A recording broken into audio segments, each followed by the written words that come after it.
तो चैनल को अगर आपने अभी तक सब्सक्राइब नहीं किया हुआ है तो इसे जल्दी से सब्सक्राइब कर लें और बेल आइकन को भी प्रेस कर दें, क्योंकि आने वाले जो वीडियोज़ हैं प्रैक्टिस सेट हैं वो आपकी परीक्षा के लिए बहुत इंपॉर्टेंट हैं और आपको क्रमशः रोज़ 10 प्रश्न यहाँ पर करवाए जाएंगे। सभी प्रश्न बहुत ही अच्छी क्वालिटी के हैं, बार बार परीक्षा में पूछे जाते हैं। आप इस सेट को कंप्लीट करिए, आपको खुद ही इस प्रैक्टिस सेट की गुणवत्ता का पता चल जाएगा। और अगर आप मेगा प्रैक्टिस सेट चाहते हैं तो इसके लिए आपको हमारे दूसरे चैनल स्टडी विद ज्ञान प्रकाश को जो है सब्सक्राइब करना है, जिसका लिंक इसी वीडियो के डिस्क्रिप्शन में दिया गया है। और ये प्रैक्टिस सेट जो आप यहाँ पर आज हल करेंगे, इसकी पीडीएफ अगर आप डाउनलोड करना चाहते हैं तो इसके लिए आपको हमारे टेलीग्राम चैनल स्टडी विद ज्ञान प्रकाश पर आना होगा। वहाँ पर आपको इसकी पीडीएफ भेज दी जाएगी, तो प्रतिदिन पीडीएफ को आप लोग डाउनलोड कर लिया करें, जो कि बिल्कुल मुफ्त है।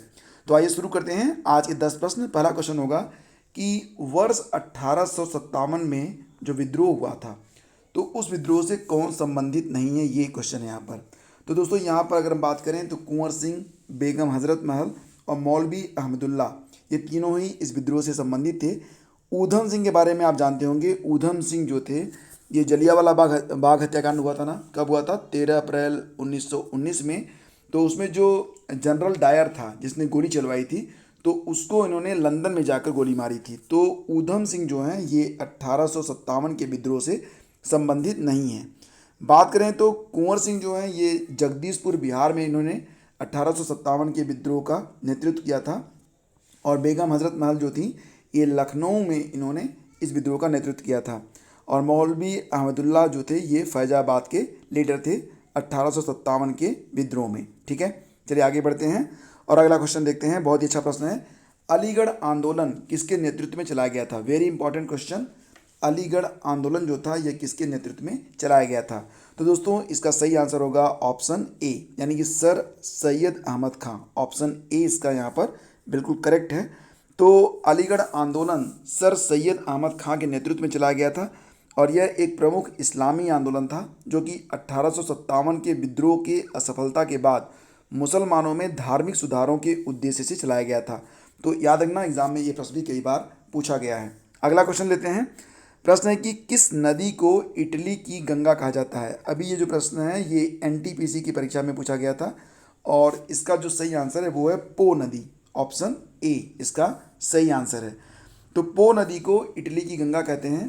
पो नदी उत्तरी इटली के पूर्व में 652 किलोमीटर की दूरी तक बहती है, जो मोबिन्सो यानी कि कोट्टियन आल्प्स के वेनिस के पास एड्रियास सागर तक जाती है। और इसका जल निकासी क्षेत्र जो है वो 71,000 वर्ग किलोमीटर है और यह इटली की सबसे लंबी नदी है। तो पो नदी जो है ये इटली की गंगा कही जाती है। वेरी इंपॉर्टेंट, तो इसको भी आपको याद रखना है। अगला क्वेश्चन होगा कि संविधान के किस अनुच्छेद में दिया गया है कि संघ की कार्यपालिका शक्ति राष्ट्रपति में निहित होगी? संघ की जो कार्यपालिका शक्ति है वो राष्ट्रपति में निहित होगी, ये किस में दिया गया है? ये क्वेश्चन है यहाँ पर। तो देखिए, जो संघ की कार्यपालिका शक्ति होती है और राष्ट्रपति में निहित होगी, तो ये बात बताई गई है अनुच्छेद 53 के अंतर्गत। तो ऑप्शन बी यहाँ पर बिल्कुल करेक्ट है। तो आपको बता दें कि भारत के राष्ट्रपति भारत गणराज्य के कार्यपालक अध्यक्ष होते हैं। संघ के सभी कार्यपालक कार्य उनके ही नाम पर किए जाते हैं। अनुच्छेद 53 के अनुसार संघ की कार्यपालक शक्ति राष्ट्रपति में ही निहित है। वह भारतीय सशस्त्र सेनाओं का सर्वोच्च सेनानायक भी होते हैं। ठीक है, अगला क्वेश्चन लेते हैं। निम्न में कौन सी भाषा भारतीय संविधान की 8वीं अनुसूची में वर्णित नहीं है? तो ये क्वेश्चन भी बहुत ही इंपॉर्टेंट है। ठीक है, एग्जाम पॉइंट ऑफ व्यू से बहुत इंपॉर्टेंट है। तो देखिए, जो भारतीय संविधान की 8वीं अनुसूची है उसमें आपको अंग्रेजी नहीं मिलेगी देखने को। तो ऑप्शन डी। हालांकि अगर अंग्रेजी के बारे में हम बात करें तो अंग्रेजी भाषा संघ की सहायक राजभाषा है। इसके अलावा यह मेघालय और मिजोरम के अलावा नागालैंड की राजभाषा भी है। ठीक है, तो क्वेश्चन कभी कभी ये भी पूछा जा सकता है कि अंग्रेजी जो है वो किन राज्यों की राजभाषा है? तो इसका सही जवाब होगा मेघालय, मिजोरम और नागालैंड। आगे बढ़ते हैं। लोक लेखा समिति के चेयरमैन की नियुक्ति कौन करता है? लोक लेखा समिति, जिसको आप कहते हैं पीएसी, पब्लिक अकाउंट कमेटी, इसका जो चेयरमैन होता है, अध्यक्ष, इनकी जो नियुक्ति होती है वो करते हैं लोकसभा अध्यक्ष। तो ऑप्शन बी यहाँ पर आपका सही आंसर है। तो लोक लेखा समिति का अध्यक्ष विपक्ष का नेता भी होता है, ये भी आप याद रखना। और इसमें कुल 22 सदस्य होते हैं, जिसमें 15 होते हैं लोकसभा से और 7 होते हैं राज्यसभा से। और यह समिति भारत के नियंत्रक और महालेखा परीक्षक, जिसको आप कहते हैं CAG, के द्वारा दिए गए लेखा परीक्षण संबंधी प्रतिवेदनों की जांच करती है। अगला क्वेश्चन, संविधान के किस अनुच्छेद के अनुसार राज्य के राज्यपाल द्वारा मुख्यमंत्रियों की नियुक्ति की जाती है? तो बहुत ही अच्छा प्रश्न है ये। राज्य के राज्यपाल जो होते हैं उनके द्वारा मुख्यमंत्री की जो नियुक्ति की जाती है, इसका वर्णन संविधान के किस अनुच्छेद में आपको मिलेगा? तो सही आंसर क्या होगा? सही आंसर है, बताइए, गेस करिए। तो सही आंसर इसका ऑप्शन बी है। अगर आपने गेस किया ऑप्शन बी तो बिल्कुल आपका सही आंसर है। तो आपको बता दें कि मुख्यमंत्री की नियुक्ति राज्यपाल करेगा, जो अनुच्छेद 164 के अंतर्गत, और अन्य मंत्रियों की जो नियुक्ति होता है वो राज्यपाल जो होते हैं वो मुख्यमंत्री की सलाह पर करते हैं, तथा मंत्री राज्यपाल के प्रसाद पर्यंत अपने पद धारण करते हैं। ठीक है, तो ये सारे क्वेश्चन हो गए। अब आइए आगे बढ़ते हैं, चलते हैं अगले प्रश्न पर। प्रश्न होगा, निम्न में से कौन सा देश खाड़ी देश के अंतर्गत नहीं आता है? तो देखिए, जो खाड़ी देश हैं उनकी संख्या कितनी है? 6 देश हैं खाड़ी देश। कौन कौन से देश हैं? तो देखिए, इसमें तो फिलहाल आप पहचान लीजिए कि जो सही आंसर है वो ऑप्शन ए है, यानी कि यमन जो है ये खाड़ी देश के अंतर्गत नहीं आता है।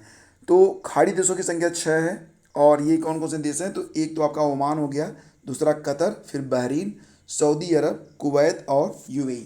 तो ये 6 देश हैं जो कि खाड़ी देश कहे जाते हैं। इन देशों की एक राजनीतिक और आर्थिक गठबंधन परिषद भी है, जिसको कहते हैं GCC, यानी कि गल्फ कोऑपरेशन काउंसिल। और गल्फ कोऑपरेशन काउंसिल GCC की स्थापना कब हुई थी? 1981 में हुई थी। इसका जो हेडक्वार्टर है वो मिलेगा आपको रियाद में, जो कि सऊदी अरब में है। अगला क्वेश्चन लेते हैं। प्रश्न होगा कि लिथियम त्रिकोण, देखिए ये जो प्रश्न है बहुत इंपॉर्टेंट है, बहुत ही अच्छा प्रश्न है। लिथियम त्रिकोण जो है, लिथियम ट्रायंगल, इसके अंतर्गत कौन सा देश नहीं आता, यह क्वेश्चन है यहाँ पर। तो देखिए, जो लिथियम ट्रायंगल है उसमें 3 देश आते हैं। एक तो आता है आपका अर्जेंटीना, दूसरा आता है बोलीविया, तीसरा आता है चिली। तो इसमें जो पेरू नहीं आएगा, तो ऑप्शन डी। तो याद रखना कि जो लिथियम ट्रायंगल कंट्रीज़ हैं उसमें अर्जेंटीना, बोलीविया और चिली हैं, और यही 3 देश ऐसे हैं जो कि पूरी दुनिया में जो लिथियम सबसे हल्की धातु भी है, और इसका जो परमाणु क्रमांक है वो 3 होता है, याद रखना। तो इन 3 देशों में, अर्जेंटीना में, बोलीविया में और चिली में, इसको आप ABC भी कह सकते हैं। तो इसी ABC में दुनिया भर की जो लिथियम पाई जाती है उसका आधे से अधिक, यानी कि 54% हिस्सा इन्हीं 3 देशों में पाया जाता है। इसलिए इसे जो है लिथियम ट्रायंगल भी कहते हैं। और अच्छा क्वेश्चन अगर ये आएगा कि सबसे भारी धातु कौन सी है, तो इसका जवाब हो जाएगा ऑस्मियम, OS। ठीक है, आगे बढ़ते हैं। और ये है आज के इस टेस्ट सीरीज का अंतिम प्रश्न। बताइए कि न्यू इंग्लैंड औद्योगिक प्रदेश किस देश में निहित है? तो देखिए, यहाँ पर जो न्यू इंग्लैंड शब्द है, अगर इसको देखेगा कोई तो डेफिनेटली इसका आंसर वो ए लगा देगा। तो यहाँ पर बहुत इंपॉर्टेंट है कि आप इसको ठीक से समझ लें। न्यू इंग्लैंड जो है वो इंग्लैंड में स्थित नहीं है। NTPC में भी ये प्रश्न पूछा गया था, इसके अलावा SSC में भी ये प्रश्न आया था, और बहुत सारे लोगों ने इसका जो आंसर था वो ऑप्शन ए दिया था, जो कि गलत था। तो सही क्या था? सही था अमेरिका। ठीक है, तो न्यू इंग्लैंड जो है ये अमेरिका में स्थित है। तो आपको बता दें कि न्यू इंग्लैंड संयुक्त राज्य अमेरिका का एक भौगोलिक क्षेत्र है, जिसमें पूर्वोत्तर संयुक्त राज्य के 6 राज्य शामिल हैं। इसमें Maine, Vermont, New Hampshire, Massachusetts, Rhode Island और कनेक्टिकट। ठीक है, तो ये 6 स्टेट हैं जो कि इस न्यू इंग्लैंड में शामिल हैं। तो दोस्तों, ये थे आज के 10 प्रश्न। वीडियो आपको जरूर पसंद आया होगा, बहुत कुछ आपको सीखने को मिला होगा। तो लगातार बने रहिए हमारे साथ, चैनल को सब्सक्राइब करके बेल आइकन को दबा दीजिएगा। और डेली शाम को आपको जो 6 बजे वीडियो मिला करेगा 6 PM, तो इसके लिए आप लोग बिल्कुल तैयार रहिए। और एक प्रश्न है आप सभी लोगों से, और ये प्रश्न आपके नॉलेज को टेस्ट करेगा। बताइए कि निम्न में से किस देश की संसद का नाम राष्ट्रीय कांग्रेस है? National Congress, Bahrain, Japan, Oman या फिर अर्जेंटीना। ठीक है, तो लेक्चर की PDF डाउनलोड कर लीजिएगा, जिसको मैं शेयर कर दूंगा अपने टेलीग्राम चैनल पर। डायरेक्ट डाउनलोड लिंक आपको इसी वीडियो के डिस्क्रिप्शन में मिल जाएगा, तो वहाँ पर भी जाकर आप इसे डाउनलोड कर पाएंगे। तो वीडियो पूरा देखने के लिए आप सभी का बहुत बहुत धन्यवाद। शीघ्र मिलते हैं आपसे एक नए वीडियो में। वीडियो को शेयर जरूर कर दीजिएगा। बहुत बहुत धन्यवाद।